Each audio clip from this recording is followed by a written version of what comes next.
Hello everyone, welcome to section 1.3. In this section we're going to be talking about propositional equivalences, which is going to expand our discussion of propositional logic from section 1.1. I'm going to go ahead and skip section 1.2 because it talks about the applications of propositional logic, and we are certainly going to be talking about those later down the course, so there's no point, at least in my mind, to start yammering about it now. We might as well keep going with this material, and then we'll fully apply it to what we want to do. Okay, to kick us off, let's discuss some terminology. So a statement that is always true, regardless of the truth values of the propositions in it, so no matter what kind of truth values every little constituent parts are, if it's always true no matter what, it's called a tautology. And then conversely, if it's always false, it's called a contradiction, which is kind of a little funky. So let's look at an example.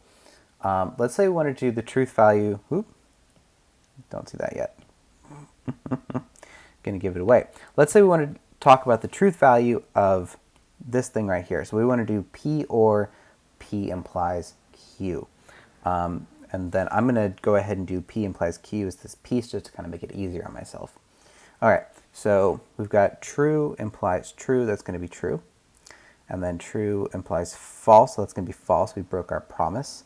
And then for these two lines down here, our hypothesis P trivially is false, which means that P implies Q is trivially true because our hypothesis is false. So those are both going to be true. Okay.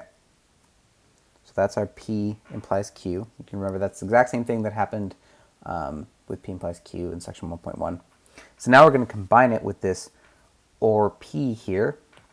So remember, or says I will be true as long as at least one of the two things I'm dealing with is true. So for this first line, we have P implies Q, which is true, and P is true. They're both true, so the or is certainly going to be true as well. And then we've got false for the P implies Q, but we have true for P. So P is true, that makes the or true. In our next line, we have true or false. We've got at least one true, so that's going to be true. And then true or false again. And again, we just have one true, so that's going to be true. So this, notice, it has all of the truth values. No matter what was going on here, they all worked out to be true. So this means that P or P implies Q is a tautology. Okay, just to kind of see an example of a contradiction. Let's say we wanted to do something like P or not, or sorry, P and not P or Q. Okay, and just to make it a little bit easier, I'm going to do P or Q here. And then I'm going to go ahead and flip it. And then we're going to use that with the and P right there. Okay. Just breaking it up into pieces to make it easier.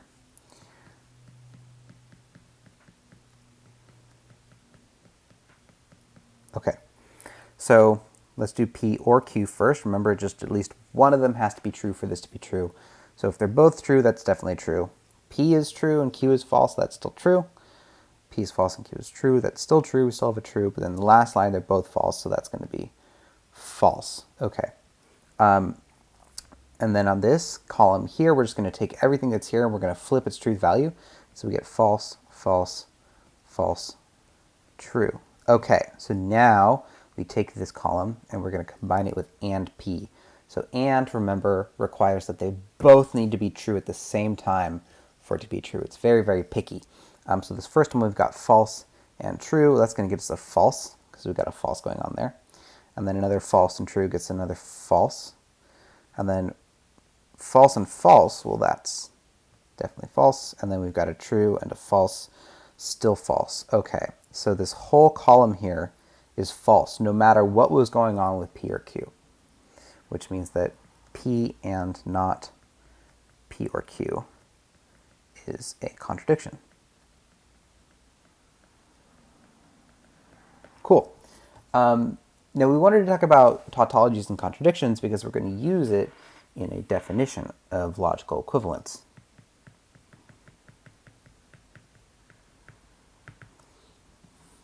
So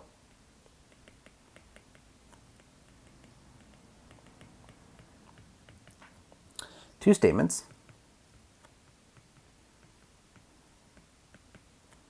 P and Q are logically equivalent if P, if and only if Q, so if that biconditional is a tautology. This noted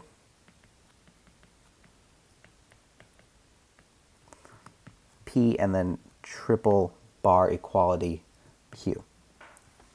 Okay, so remember that a biconditional, it's true when the truth values of P and Q match up completely. And if the biconditional is a tautology, what that's saying is that the truth values of P and Q match up for whatever truth values of P and Q you're doing. So they're matching up everywhere is what this is saying. The most important application of logical equivalence is going to be, or rather, the most important and basic application is what's called De Morgan's laws. There's going to be a whole bunch of different ways that we're going to use logical equivalence to sort of take maybe a statement that's hard to understand the way it's written, and maybe we can rewrite it in a way that's logically equivalent, but that's easier to understand. De Morgan's laws is one of the ways in which we do this. There are two parts to it. The first says that not P and Q is logically equivalent to not P or not Q.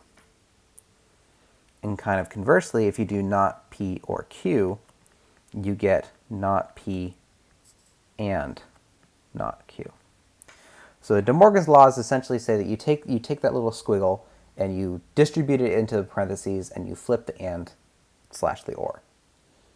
Just to kind of prove to ourselves that this is indeed, these are indeed logical laws. They are equivalences. We need to go ahead and make a truth table just to really convince ourselves here. So first off, if we do, let's go ahead and do the first one first. So we'll do P and Q, and then we'll flip it, and then we'll look at not P, not Q, and then what happens when we do not P or not Q. Okay.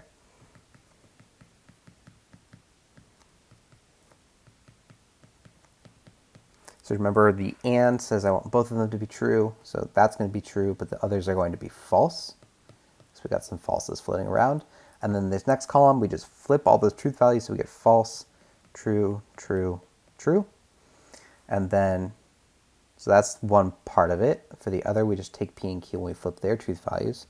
So we get false, false, true, true, false, true, false, true, and then we do the or. Remember, or says we just need at least one of these to be true for it to be true. Top row, neither of them are true, so we're going to stay false. But then we've got a true, and a true. Cool.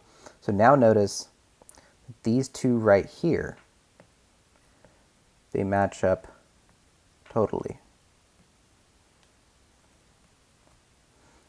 So if we just kind of tack on one more column here, and if we did not P and Q, if and only if, not P or not Q, like this, then what we would get is if and only if is true if they match up, and is false if they don't. So I think for this first column we have a false and a false right here and here, so they match up, so that's going to be true. And then true and true, they match up, so we get true, and it's the same thing for all those columns. And so this gets us a tautology.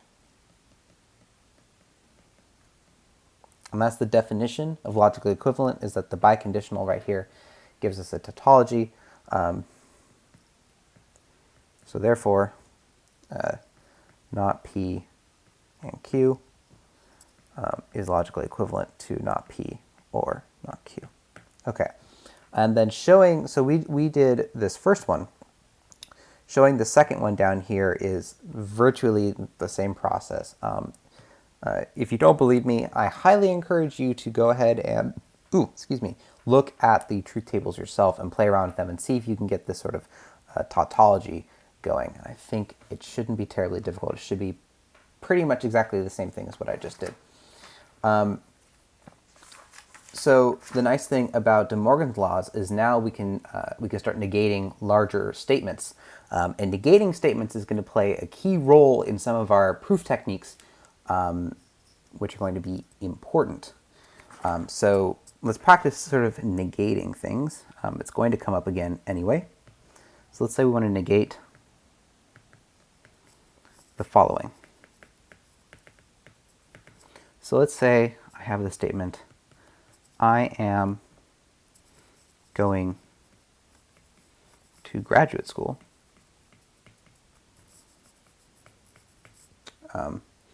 And I like it. So let's say we got this statement. So the first step to negating it is going to be sort of breaking it down and translating it to symbolic logic. Because De Morgan's laws is written symbolically, it's going to be easier to apply it if we have the symbols and not just the English statement. So looking at our keywords here, I think we've got an and going on.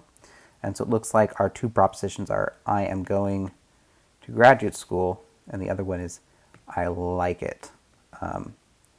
So just to make that really clear, we have P and Q, where P is going to be I am going to graduate school. And the other one, Q, is going to be I like it. So I like graduate school. Cool. So to negate it, we do not P and Q. Well, that's going to give us not P or not Q. So our negation is going to be, so since P is I'm going to graduate school, not P is I am not going to graduate school.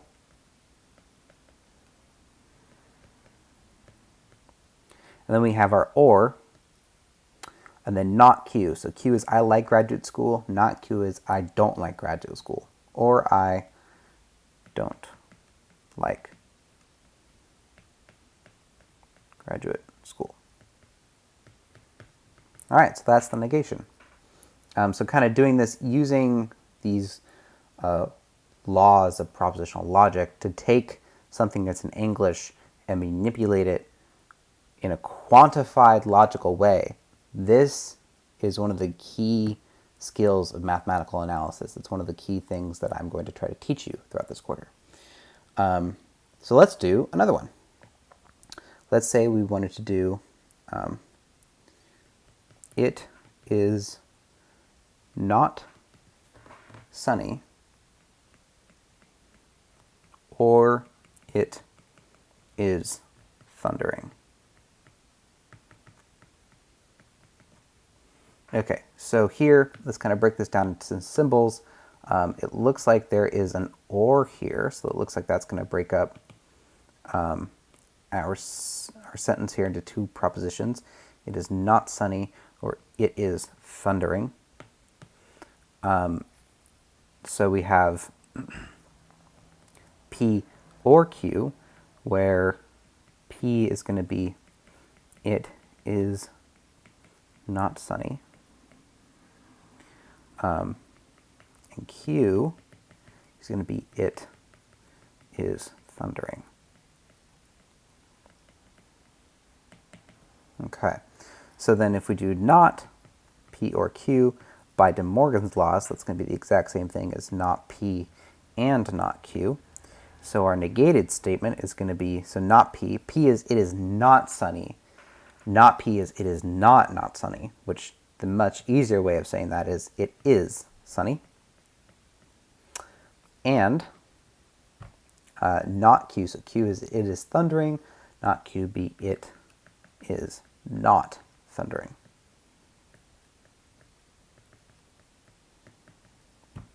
Cool, that's the negative statement.